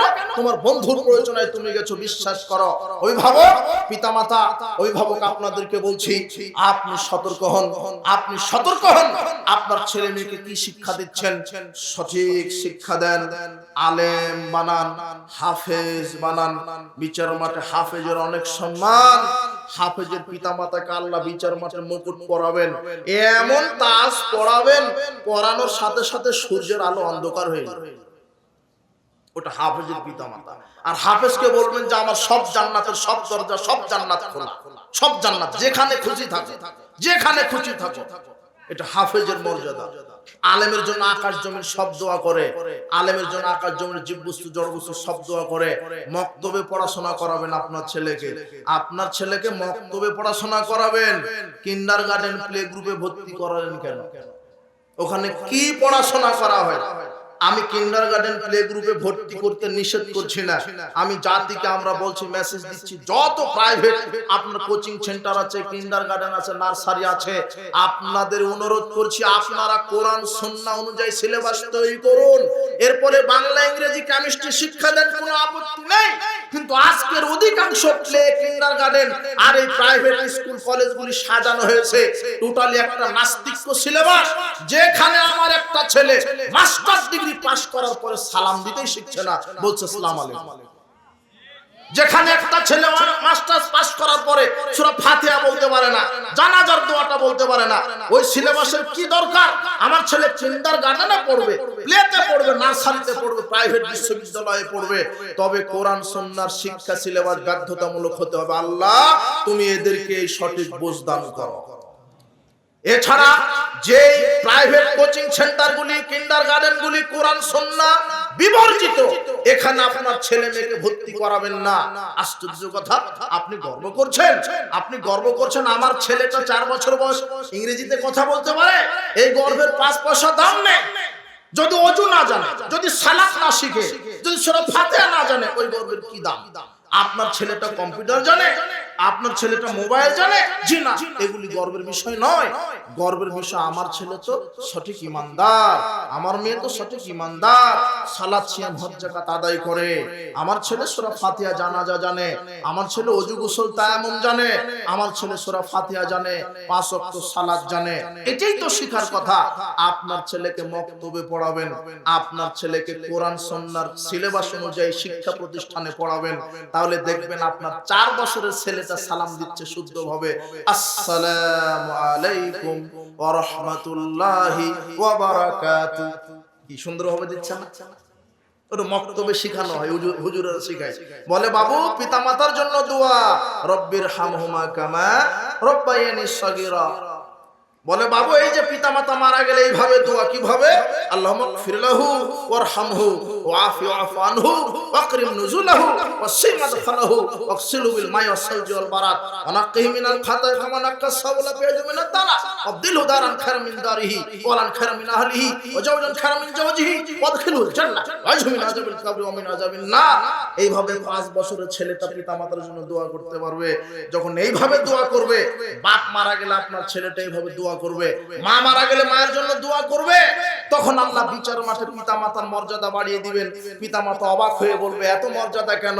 তখন আল্লাহ বলবে ওই যে তোমার নেক সন্তান দুনিয়াতে দোয়া করেছিল, ইস্তেগফার করেছিল, তাদের দোয়ার বদলতে আমি তোমাদেরকে জান্নাতুল ফিরদাউসে মর্যাদা বাড়িয়ে দিয়েছি। তো এই সন্তান রেখে যান, এই সন্তান তৈরি করে যান। আমি আপনার ছেলেকে মাস্টার ডিগ্রি পাস করতে নিষেধ করিনি, ইঞ্জিনিয়ার ক্যাডার হতে নিষেধ করিনি। আগে মৌলিক শিক্ষা দিবেন কোরআন এবং হাদিস। কোরআন হাদিসের প্রত্যেকটা লাইন মানুষ গড়ার জন্য আল্লাহ নাজিল করেছেন। বলছে ওয়ালা তাসাউফিল আরদি মুফসিদিন, আল্লাহ বলছেন সন্ত্রাসীদের কাতারভুক্ত হয়েও না। আল ফিতনাতু আশাদ্দু মিনাল কাতল, ফিতনা ফাসাদ তৈরি করা হত্যার চাইতে জঘন্য অপরাধ। ওয়ালা তাকরাবুজ জিনা, জিনার নিকটে যাও না। ওয়ালা তাশরাবান্না খামরান, আল্লাহ বলছেন, হাদিসে বলছেন তোমরা মদ পান করো না। কোরআনে বলছেন মদ হারাম করলাম। আল্লাহ বলছেন মানুষ হত্যা করো না। আল্লাহ বলছেন গান বাজনা শ্রবণ করো না। আল্লাহ বলছেন সুদ খাও না, ঘুষ খাও না, দুর্নীতি করো না। এই শিক্ষা যদি আপনার সন্তান ছোট অবস্থাতেই পেয়ে যায়, ও বড় হয়ে আর সন্ত্রাসী করবে, টেন্ডারবাজি করবে, সুদ খাবে, ঘুষ খাবে, খাবে না। কাজে অভিভাবক আপনি সতর্ক হন, আপনার ছেলে মেয়ের ব্যাপারে আপনি সতর্ক হন। আপনার ছেলে মেয়েকে কি শিক্ষা দিচ্ছেন, সঠিক শিক্ষা দেন, কোরআন এবং সহিহ সুন্নাহর শিক্ষা দেন। আল্লাহ সুবহানাহু ওয়া তাআলা আমাদেরকে জাহেলিয়াত মুক্ত সমাজ বিনির্মাণ করার তৌফিক দান করুন। আর যুব সমাজদেরকে এখানে বলে যাব, তোমরা ঐক্যবদ্ধ থাকো, তোমরা ঐক্যবদ্ধ থাকো। সমাজে আজকে সুদের প্রচলন কেন বেশি? কর্জে হাসানার বিধানটা উঠে গেছে তাই। কর্জে হাসানার বিধানটা চালু করো। আমি যেন শুনতে পাই যে ঝিকড়া এলাকায় 100 জন যুবক ঐক্যবদ্ধ হয়েছে, বায়তুল মাল ফান্ড তৈরি করেছে, যেখানে 100 জন যুবক যদি প্রতি মাসে 100 টাকা দেয়, তাহলে মাসে 10,000, কত? বছরে কত? 1,20,000। বিশ্বাস করো, একজন সমাজের গরিব যারা মানুষ চিকিৎসা করবে, ধারে টাকা দেয় না, বাধ্য হয়ে সে সুদের টাকা নিয়ে চিকিৎসা করে, আছে না? কিন্তু তোমার এই বায়তুল মাল ফান্ডে যদি 1,20,000 বছরে জমা হয়, তাহলে ওখান থেকে একটা লোকের চিকিৎসার জন্য বছরে 5, 10, 20,000 লাগে, কর্জে হাসানা দিলে দিতে পারো, ও আর সুদের টাকা নিতে যাবে। এটা চালু করো। তুমি যুবক, তোমাকে আল্লাহ বিচার মাঠে ধরবে। তোমাকে যৌবন দিয়েছিলাম, কি কাজ করেছো? সমাজ কল্যাণমূলক কাজ করতে হবে, সালাত তো আদায় করবে, সিয়াম তো রাখবে, সমাজ কল্যাণমূলক কাজ। কার চিকিৎসার প্রয়োজন? ঘোরো। ওমর ইবনে খাত্তাব সেই যুগে বলেছেন, ফোরাত নদীর তীরে যদি একটা বাঘ না খেয়ে মারা যায়, আল্লাহ আমাকে এর জন্য ধরবেন। আর তোমার নেতা বাঘ কেন? আরে কত অসহায় মানুষ না খেয়ে মারা যাচ্ছে, আর তোমার নেতা খালি রাজনীতি করছে, চুরি করার ধান্দা। জবাব দিতে হবে।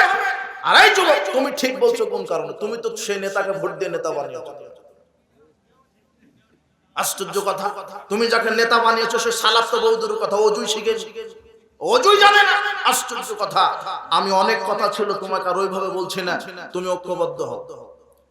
100 জন যুবক, ঝিকড়া এলাকায় 100 জন যুবক থাকবে, যেখানে গান বাজনা হবে 100 জন যুবক গিয়ে বলবেন আসসালামু আলাইকুম, যে না গান বাজনা ইবলিশের কাজ, চলবে না। দেখো, শুধু চলবে না বললেই বন্ধ হয়ে যাবে, কথা মনে বোঝাতে পারে 100 জন যুবক। আর আমি এখান থেকে টাঙ্গাইল থেকে এসে 2 ঘন্টা বক্তৃতা করছি, গান বাজনা শ্রবণ করা যাবে না, না পরের দিন ঠিকই করবে। তুমি ভুল জায়গাতে দাওয়াত দিচ্ছ, ভুল জায়গাতে। শোনো, টাঙ্কিতে মরা কুকুর পুঁতে রেখে, ফেলে রেখে কলে তুমি টিপ দিলে তুমি পরিষ্কার পানি পাবে না। কুকুরটা পরিষ্কার করতে হবে, টাঙ্কি পরিষ্কার করতে হবে, তাহলে তুমি পরিষ্কার পানি পাবে। মাওলানা সাহেব কেন বক্তৃতা দিবে? বাবাজিরা নামাজ পড়ো। মাওলানা সাহেবেরা কেন এইভাবে প্যান্ডেল ফুল দিয়ে সাজিয়ে বক্তব্য দিয়ে বলবে বাবাজিরা বউকে পর্দায় রাখো? জি না। আরে কোরআন সুন্নাত, কোরআন হাদিসকে সংসদে বসাও, 1 মিনিটে পর্দা কায়েম হয়ে যাবে।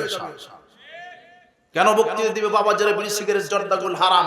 শুধু কোরআন সুন্নাহ সংসদে বসিয়ে দাও, এমনিতেই হারাম হয়ে যাবে। আপনি এমনিতেই বলছেন ঠিক, বাঙালি শুধু আবেগে চলে গো। বাঙালি বলছে আমরা ইসলাম চাই, যে বলছে ইসলাম চাই সে বলছে কেন ইসলাম যদি কায়েম হয়ে যায় তাহলে তো বিড়ি খাওয়া যাবে না, ইসলাম যদি কায়েম হয়ে যায় তাহলে তার সুদ খাওয়া যাবে না, বউকে ল্যাংটা করে ঘোরানো যাবে না। এমনিতেই না বলে, না বুঝে বলছে ঠিক, না বুঝে, এই জন্য তো আল্লাহ দোয়া কবুল করছে না, এমনিতেই চলছে।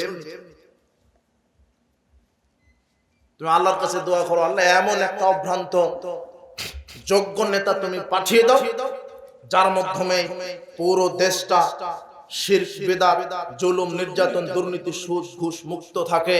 কোরআন এবং সহিহ সুন্নাহর আইন দ্বারা যেন আমরা শান্তি কায়েম করতে পারি, আল্লাহ সেই তৌফিক তুমি দান করুন। দোয়া করেন আল্লাহর কাছে। এই জন্য বলছিলাম যে আমাদেরকে ঐক্যবদ্ধ হতে হবে। যুবকেরা তোমরা ঐক্যবদ্ধ হয়ে সমাজ সংস্কারমূলক কাজ করবে। গান বাজনাকে না বলো। যেখানে 2 জন যুবক মদ খাচ্ছে তাদেরকে নসিহত করো, বাবা মদ খাওয়া কাবিরা গুনাহ, গুনাহের কাজ, এটা করলে ইবাদত কবুল হবে না, জাহান্নাম হবে। মেয়েরা তাদেরকে বলবো তোমরা তোমাদের বান্ধবীদের মধ্যে দাওয়াত দাও যে এই বান্ধবী বেপরদায় চলা যাবে না, জাহান্নামে যেতে হবে, কাজ করতে হবে, ঐক্যবদ্ধ হতে হবে। যুবকরা তোমরা কি পারবে ঐক্যবদ্ধ হতে? ইনশাআল্লাহ আমরা বিশ্বাস করি আগামীতে বাংলাদেশের সংস্কার হবে আর যুবকদের রক্তের মাধ্যমেই। ইতিহাস এটাই শিক্ষা দিচ্ছে। সালাউদ্দিন আইয়ুবী, আপনার এই তারেক বিন জিয়াদ, আপনার তিতুমির, নেসার আলী, এনায়েত আলী, বেলায়েত আলী, শাহ ইসমাইল শহীদ, এরা যুবক, এরা সংস্কার করেছিল। আর সাহাবীদের ইতিহাস তো তোমরা জানো, মুসআব বিন উমাইর, খালিদ বিন ওলীদ, বাতিলের হুঙ্কার ছিল এরা। এদের মাধ্যমে, এদের রক্তের উপরে, এদের রক্তের মাধ্যমে ইসলাম কায়েম হয়েছে। আমরা এটা বিশ্বাস করি আগামীতেও তোমাদের রক্তের মাধ্যমে এই বাংলার জমিনে ইসলাম কায়েম হবে ইনশাআল্লাহ। শুধু 5 আগস্টে শুধু হিংসার মাধ্যমে হলো মূর্তিটা গেছে। এইবারে তুমি তাওহীদের ঝান্ডা নিয়ে রাস্তায় নামো। শুধু মূর্তি কেন, বাংলাদেশ থেকে কবর, খানকা, মাজার, শিরক, বেদাতের আস্তানার কবর রচিত হবে ইনশাআল্লাহ। বেদাতিরা পালানোর জায়গা পাবে না ইনশাআল্লাহ। তোমাকে সালাফি হওয়া লাগবে না, একেবারে মুজাহিদের মতো পরিষ্কার কথা বলে দিবে এটা বেদাত, এটা শিরক। এইটা বিদআত, এটা শিরক। তোমাকে হিকমা অবলম্বন করা লাগবে না। আল্লাহ তোমাকে সঠিক বোঝার তৌফিক দান করুন। আবারও বলছি, যুবকেরা তোমরা ঐক্যবদ্ধ হও কোরআন এবং সহিহ সুন্নাহর আলোকে, আর এমন নেতার আনুগত্য করো যেই নেতা ইহুদি খ্রিস্টানের তন্ত্রমন্ত্র রাজনীতি করতে রাজি নয়। এই নেতাকে নির্বাচন করো, এমন নেতার নির্বাচন করো, এমন নেতাকে নির্বাচন করো, এমন নেতার পিছনে তোমরা থাকো যেই নেতা শিরক বিদআতের বিরুদ্ধে কঠিন হুঙ্কার দিতে পারে, যেই নেতা সমাজ সংস্কারে অবদান রাখতে পারে। তোমরা ঐক্যবদ্ধ হও, তোমাদের দ্বারা ইসলাম কায়েম হবে ইনশাআল্লাহ, এটা বিশ্বাসী। ইতিহাস থেকে এটাই বোঝা যায়। বারাকাল্লাহু ফিকুম, জাযাকুমুল্লাহ খায়র। আজকের ইসলামী সম্মেলন যে যারা যেভাবে সহযোগিতা করেছে, আল্লাহ তুমি তাদেরকে পূর্ণ জাযায়ে খায়র দান করো। আজকের এই ছোট্ট প্রতিষ্ঠান দেখে আসলাম, সুন্দর প্রতিষ্ঠান। আপনারা এখানে আপনাদের ছেলে মেয়ে বাচ্চাদেরকে দিবেন, আর আপনারা আমার প্রতিষ্ঠান সম্পর্কেও জানেন। শুধু বললাম দোয়া করার জন্য, যেটা ঘাটালের মাটিতে প্রতিষ্ঠিত হয়েছে শিরক বিদআতের বিরুদ্ধে বলিষ্ঠ কণ্ঠস্বরে যেই আকীদা মানহাজ নিয়ে, সই আকীদা মানহাজ নিয়ে যে প্রতিষ্ঠান চলে কোরআন এবং সহিহ সুন্নাহর ভিত্তিতে, দারুল হাদিস সালাফি ইসলামিক কমপ্লেক্স, আমার মাদ্রাসার জন্য দোয়া করবেন। আর বলছিলাম যে আপনারা সার্বিকভাবে আপনাদের ছেলে মেয়ে সন্তান, অর্থ, বুদ্ধি, মেধা, প্রজ্ঞা সব দিয়ে আপনার সমাজ বিনির্মাণে সচেষ্ট হন। আপনারা বিনয়ী নম্রতার সাথে বিবেক খাটিয়ে ইসলামকে মূল্যায়ন করার চেষ্টা করেন। সমাজ সংস্কারে এগিয়ে আসতে হবে। হে যুবক, হে যুবতী, সর্বশেষ আহ্বান তোমাদের প্রতি আবারও, তোমাদের রক্ত, তোমাদের শক্তি, তোমাদের অর্থ, তোমাদের ঈমানি তেজ যেন ইসলামের উপরেই ক্ষয় হয়, ব্যয় হয়। আল্লাহ তোমাদের সবকিছুকে ইসলামের উপরে কবুল করুন, আল্লাহুম্মা আমিন। আজকের ইসলামী সম্মেলনে যত নারী পুরুষ এসেছেন, যাদের পিতামাতা মারা গেছেন তাদের কবরের শাস্তি মাফ করো, যাদের পিতামাতা অসুস্থ তাদেরকে আরোগ্য দান করো, যারা চাকরিজীবী, ব্যবসায়িক, কৃষক, সর্বস্তরের লোকদের আল্লাহ তুমি বরকত, খাস বরকত নাজিল করো।